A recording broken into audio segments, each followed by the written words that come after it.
I just lost my mother in the previous 2 weeks before coming to jail, and I had a son on September the 14th who was in Baton Rouge fighting for his life. He's been in an incubator. He was born 3 months premature. I hope he goes off at the deep end and does it again.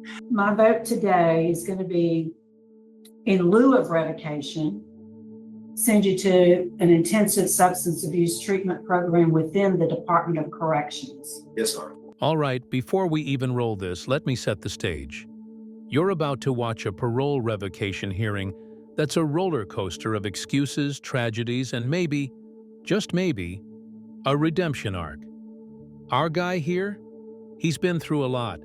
A premature baby in the NICU, losing his mom, bouncing in and out of treatment programs, and still somehow thinking he can convince the board he's not guilty of, well, disappearing.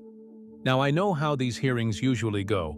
People talk circles, deny everything, and then get slammed. But this one? It's different.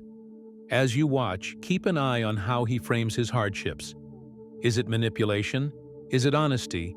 Or is it someone genuinely hanging on by a thread, hoping the system will give him one last chance? Let's dive in and see if the parole board buys it, or if they've heard this song before. Why weren't you working with the Pecan Haven program?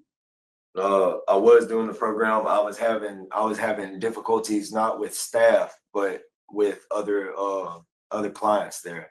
A lot of arguments and stuff like that. And me being incarcerated for 4 years, I have what they call at treatment centers a jailhouse mentality, where I feel as though if you attack me, I gotta attack you back. Not physically, but if it's with words, then we'll argue back and forth and such matters like that. And that didn't jive with them.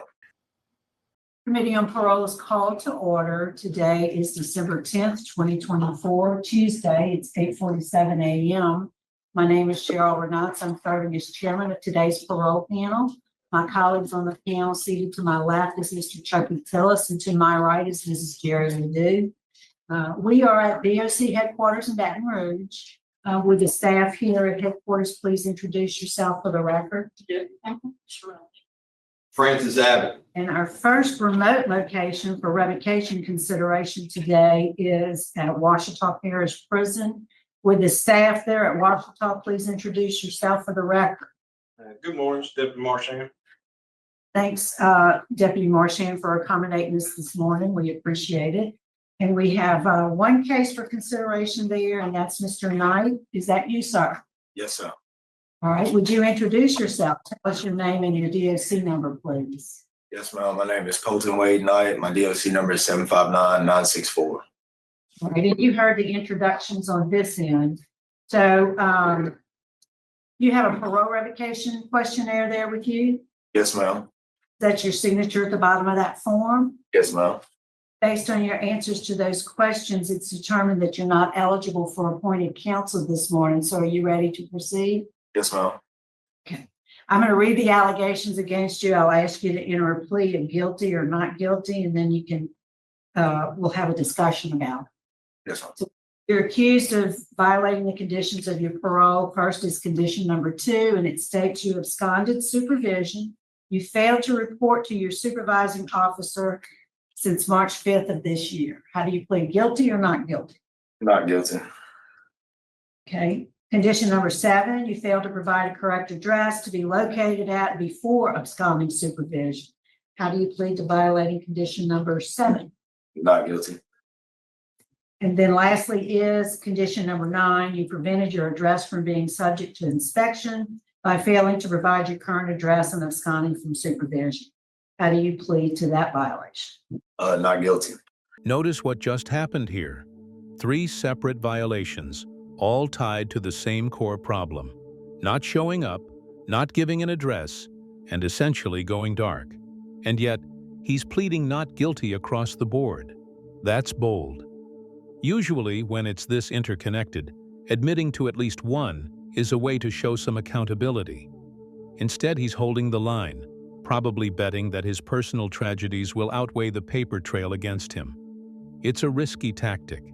The panel knows the timeline, they've got the missed contacts logged, and they're hearing him say, not guilty, while also admitting to events that sound, well, pretty close to the charges. This is where parole boards start quietly deciding if you're here to own your mistakes or to spin them.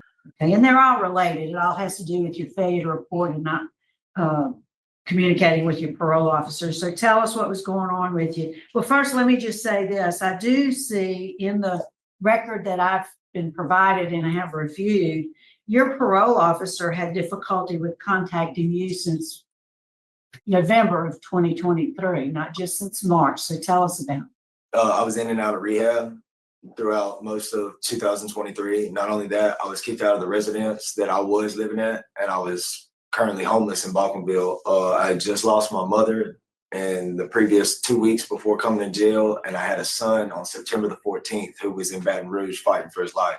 He's been in an incubator. He was born 3 months premature. So I had an extenuating circumstance going on, and I was seeking more treatment. I had a job interview on November the 14th that I was supposed to go to the Pilot J on Wells Road for. I was also trying to get back into treatment at the same time.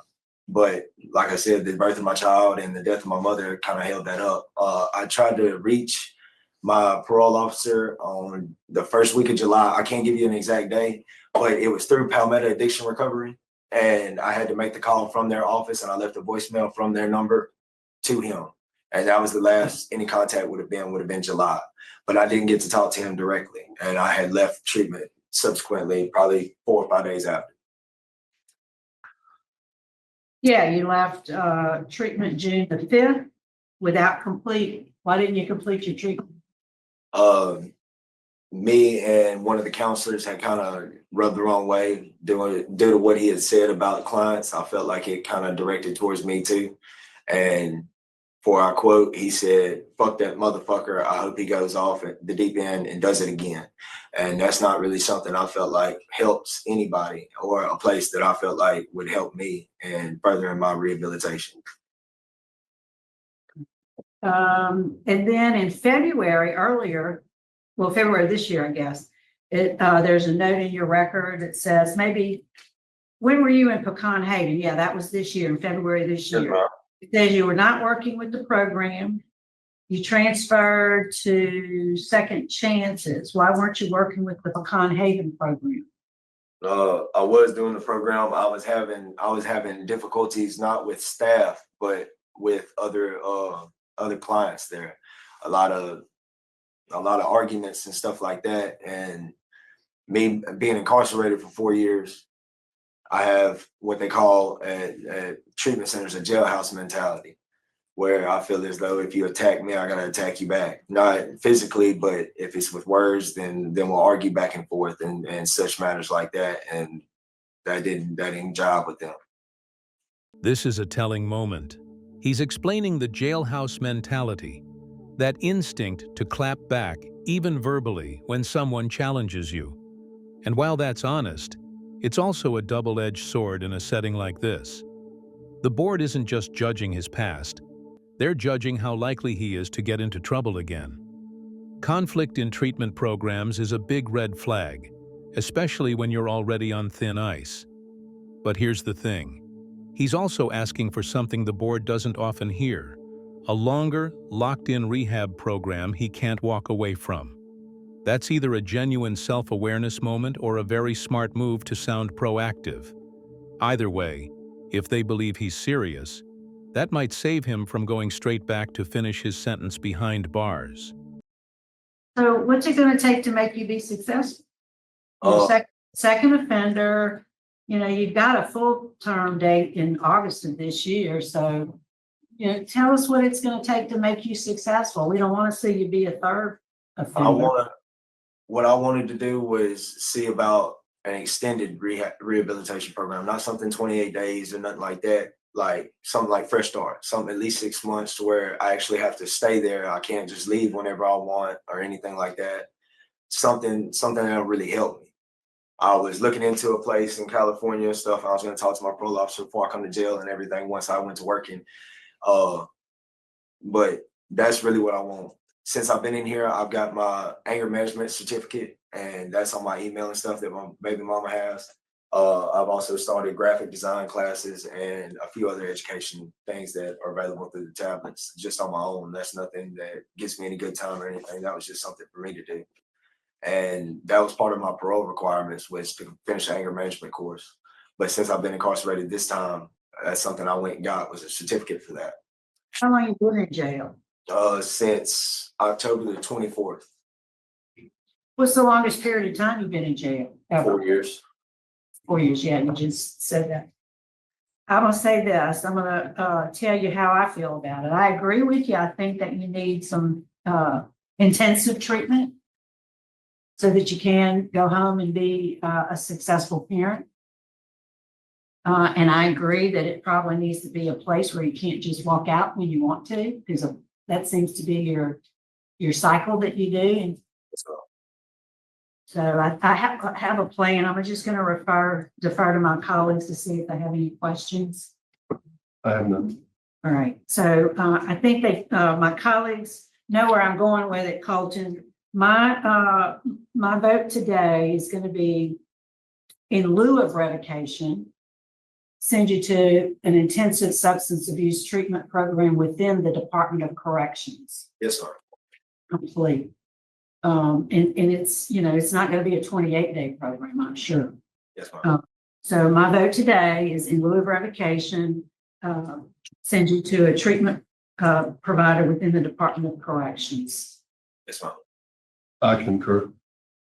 I think the same would be appropriate, yes. And I would add, after your release, that you do abide with whatever treatment plan is created for you, wherever you land. Yes, ma'am. Understand? Colton, we really want you to succeed, but you got to want it. Yes, ma'am. All right, good luck to you. We'll be Thank you. sending this to the Department of Corrections so they can get you moved as quickly as possible. Good luck to you. Thank you.